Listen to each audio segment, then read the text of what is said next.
माँ करे तो तीन हो, बेटी करे तो चार, बापू रह गए देखते करते हुए विचार। बापू रह गए देखते करते हुए विचार। जय सिया राम मित्रों, आपका आदर्श धर्म सनातन धर्म के प्रश्नावली कार्यक्रम में बहुत बहुत स्वागत है।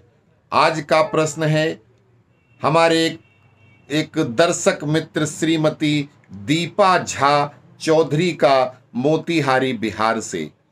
उन्होंने एक पहेली पूछी है जिसका अर्थ और पहेली कहाँ की है इस संदर्भ में पूछा गया है और ये उन्होंने जानना चाहा है। इस पहेली का विस्तृत उत्तर देने से पूर्व एक छोटी सी अपील है कि अगर आपको चैनल पर प्रसारित वीडियो अच्छे लगते हैं तो कृपया अपने इष्ट मित्रों के साथ इनको शेयर अवश्य किया कीजिए। जिन्होंने अभी तक चैनल को सब्सक्राइब नहीं किया है तो सब्सक्राइब करें, हमारे सनातन धर्म के प्रचार प्रसार में हमारे सहभागी बने। अब आप लोग हमें इंस्टाग्राम पे भी फॉलो कर सकते हैं जिसका लिंक सामने दिया जा रहा है। मैडम दीपा झा चौधरी जी, आपकी पहेली रामायण काल से ही संबंधित है। जैसा कि आप सबको मालूम है कि दुनिया में मात्र एक राज परिवार महाराज जनक का ही हुआ है जिन्होंने अपनी प्रजा के कर का एक भी पैसा अपने निजी जरूरतों को पूरा करने में कभी खर्च नहीं किया है। उनके पूर्वज सम्राट चक्रवेण की कथा हमारे वीडियो रावण क्यों और किसको देता था टैक्स अवश्य देखिएगा। अपने पूर्वजों के पग चिन्हों पर चलते हुए महाराज जनक भी खुद खेती करते थे, खुद हल चलाते थे। उनका परिवार, उनकी पत्नी सुनैना और बेटी सीता, भतीजी सत्यमती, मांडवी, उर्मिला, श्रुतकीर्ति, उनका भतीजा शील निधि और उनके भाई कुशध्वज आदि सभी लोग अपने अपने काम स्वयं करते थे। उन्होंने अपने लिए कोई दास और दासी भी नहीं रखे थे। अपने लिए कोई दास दासी नौकर चाकर नहीं थे, मतलब ये वो अपने घर के सभी काम स्वयं किया करते थे। आप सभी को मालूम है और मैंने अपने एक अन्य वीडियो बहुधनुही तोरी लरिकाई कबहू न असिरिस कीन गुसाई में विस्तार से बताया है कि कैसे भगवान परशुराम ने बहुत सारे अस्त्र शस्त्र इकट्ठे किए थे, जिनको कैसे माता पृथ्वी और शेषनाग ने उनके सभी शस्त्र नष्ट किए थे। जो बचे थे उनमें से एक पिनाक नामक भगवान शिव का धनुष भी था।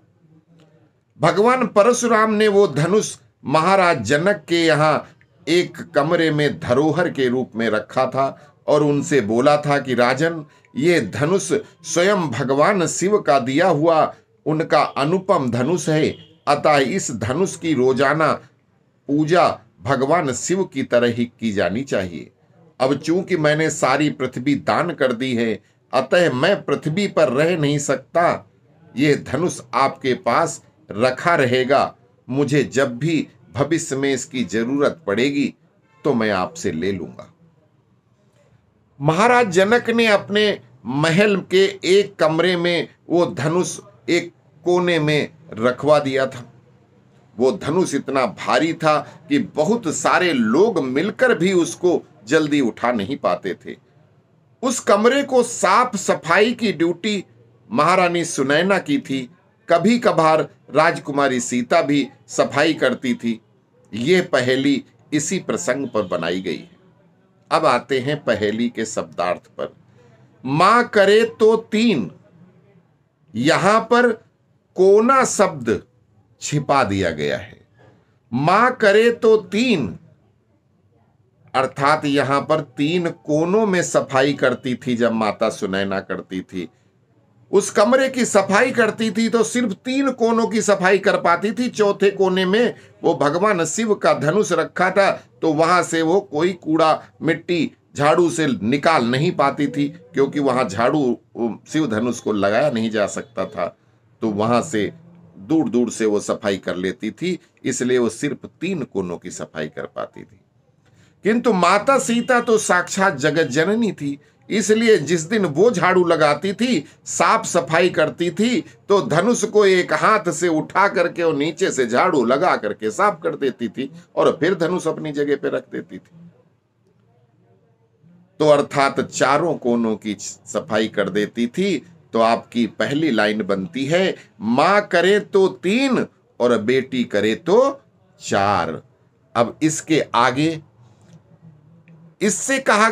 इसके आगे कहा है कि बापू रह गए देखते करते हुए विचार। अब जब ये करते हुए महाराज जनक ने एक दिन देख लिया तो वो विचार करने लगे कि भाई अगर जो बेटी हमारे इस इतने बड़े धनुष इतनी ताकतवर है कि इस धनुष को हटाकर उसके नीचे से सफाई कर देती है, फिर धनुष अपनी जगह रख देती है, तो मुश्किल से जिसको सैकड़ों लोग उठा नहीं पाते, बड़ी मुश्किल से पशुओं की सहायता से उठाया जाता है, वो पिनाक धनुष माता सीता एक हाथ से उठाकर उसके नीचे सफाई कर देती है। तो पिता आश्चर्यचकित होकर देखते ही रह गए और विचार करने लगे कि यहां भी वही वाक्य छिपा हुआ है कि क्या विचार करते हैं। और वो विचार यही कि इतनी ताकतवर बेटी के लिए इससे ज्यादा ताकतवर तो दामाद होना चाहिए, और इसलिए उन्होंने प्रतिज्ञा उठाई थी कि जो भी पुरुष इस पिनाक धनुष पर प्रत्यंचा चढ़ाएगा वही मेरा दामाद बनेगा। आगे रामायण में क्या हुआ आप सबको मालूम है कि श्री राम जी ने यह कार्य संपन्न किया था और उनके दामाद बने थे। उम्मीद करता हूं कि श्रीमती दीपा झा चौधरी जी के प्रश्न का समुचित उत्तर मिल गया होगा। अस्तु। जय सिया राम।